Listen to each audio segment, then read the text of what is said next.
Lepo pozdravljeni.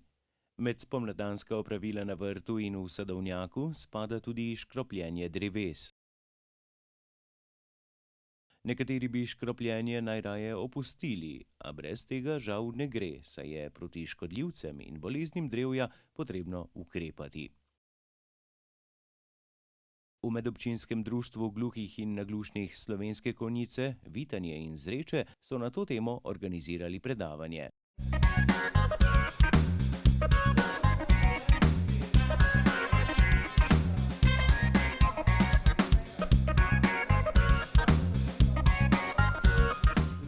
Namen škropljenja je pravzaprav ta, da določene bolezni ali preventivno zatiramo, pri bolezni govorimo bolj o preventivi, pri škodljivcih pa o tem, da posegamo proti škodljivcem na takšen način, da jih preprečimo njihov razvoj ali pa omejimo njihovo širjenje. In v bistvu je škropljenje pogosto potrebno zaradi posameznih težav napak v tehnologiji, lahko tudi bolj občutljivih sort, da smo te preventivne ukrepe nekoliko zanemarili. Velikokrat pa imamo odbiro sorte in lego takšno, da enostavno, če želimo imeti nek pameten, dober pridelek, brez škropljenja ne gre.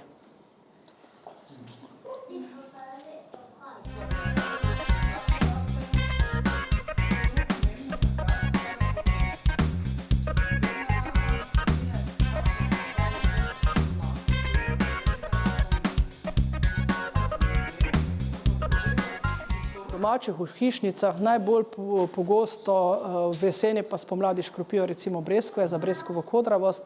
Kar se pa tiče jablan pa hrušk, je pa škrlup ena od bolezni, ki jo zelo pogosto zatiramo, pepelovko zatiramo.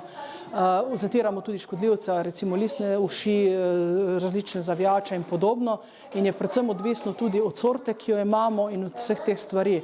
In je tudi od leta samega odvisno, kolikokrat moramo na leto škropiti. Tako da je na pamet zelo težko reči, kolikokrat.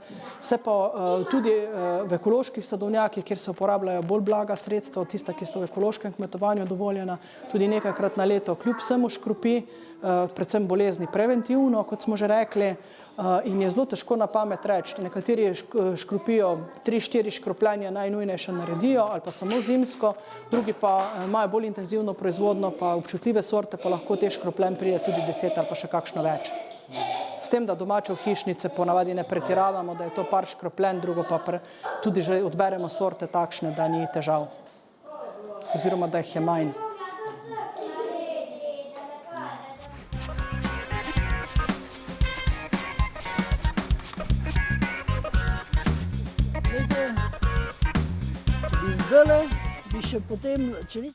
Škropljenje lahko zmanjšamo tudi s skrbno nego, če je sadovnjak dobro pognojen in če plodove, ki so črvivi, redno odstranjujemo iz sadovnjaka.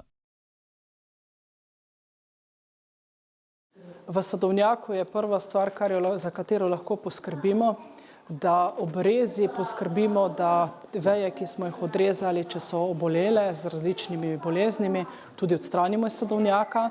Po drugi strani je umno iz sadovnjaka umikati tudi listje, ki odpade, sploh če je bilo okuženo škrlupom, recimo s sadnim duplinarjem in podobno.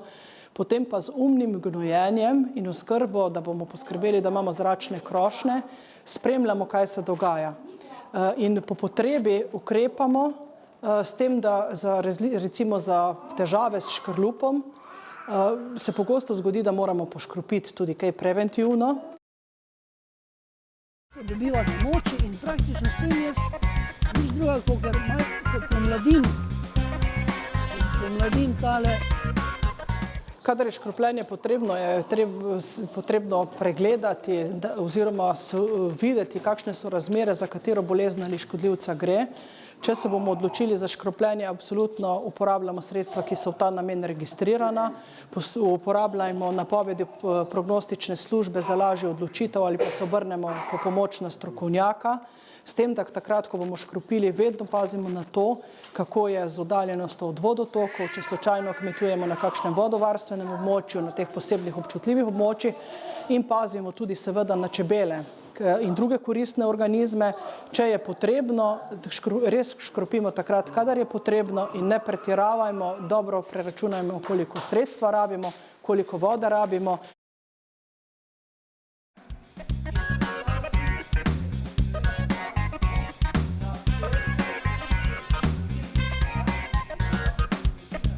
Pri škropljenju je priporočljivo imeti zaščitno obleko.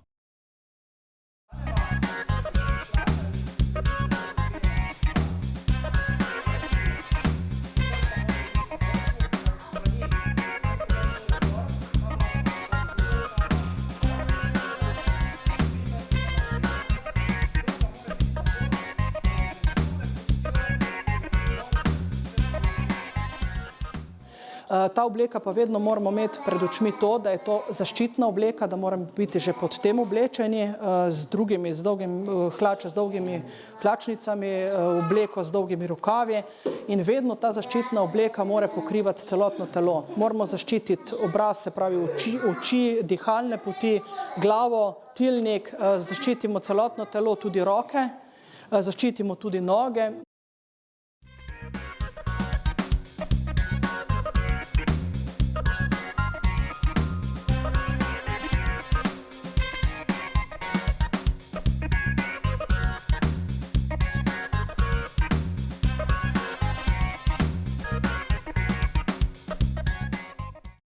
Povprašali smo še, kako sledi škropiva vplivajo na pridelke, na zdravje ljudi in kako pravilno skladiščiti fitofarmacevtska sredstva ter kako ravnati v primeru, ko škropivu poteče rok uporabe.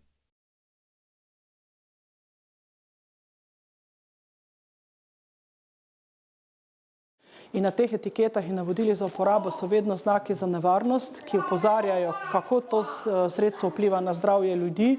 In vsi odmerki, vse karence, kulture, v katerih je registrirano, so preizkušene prej v laboratorijskih pogojih in na drugačen način, v različnih poskusih. In količina sredstva zmanjšana do take mere, da če dolgoročno uživamo take pridelke, ki smo jih škropili, na zdravje ne bi smeli imeti vpliva.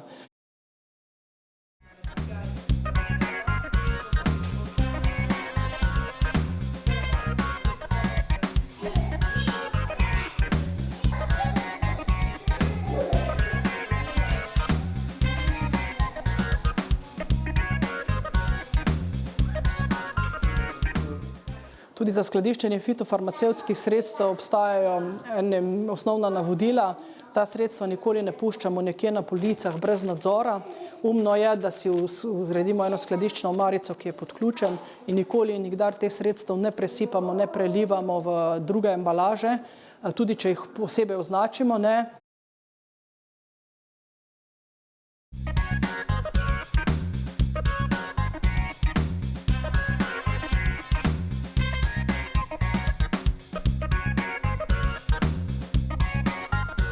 Sredstva, katerim je potekel rok uporabe oziroma da niso več registrirana, nikoli in nikdar ne zlivamo v vodotoke, v kanalizacijo ali kamorkoli podobno. Ta sredstva shranjujemo in jih odnesemo v prvi priložnosti kot nevaren odpadek.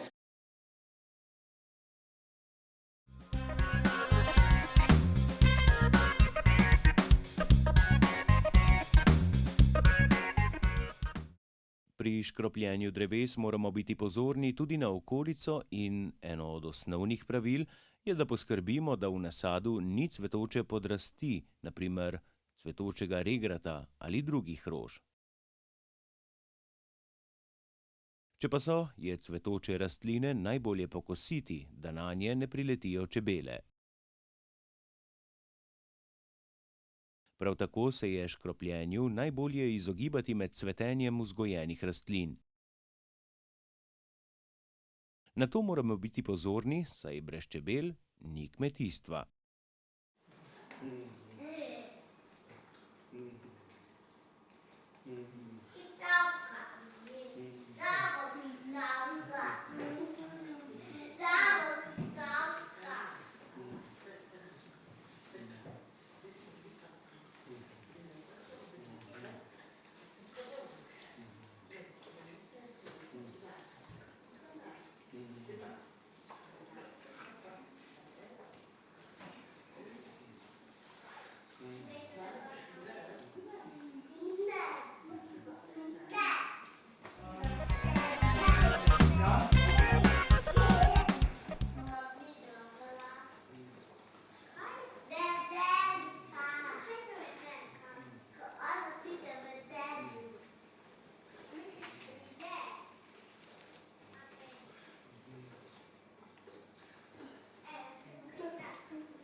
več škode.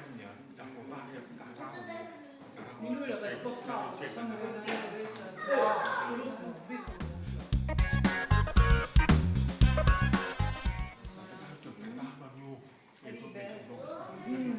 Ja, ribe skloniti ni tako problem, da se redno krade, če mu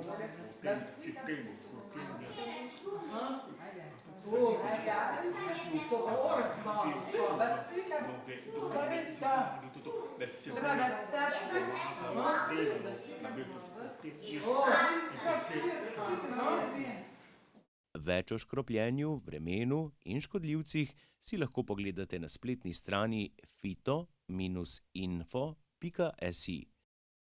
Želimo vam varno škropljenje dreves. Nasvidenje.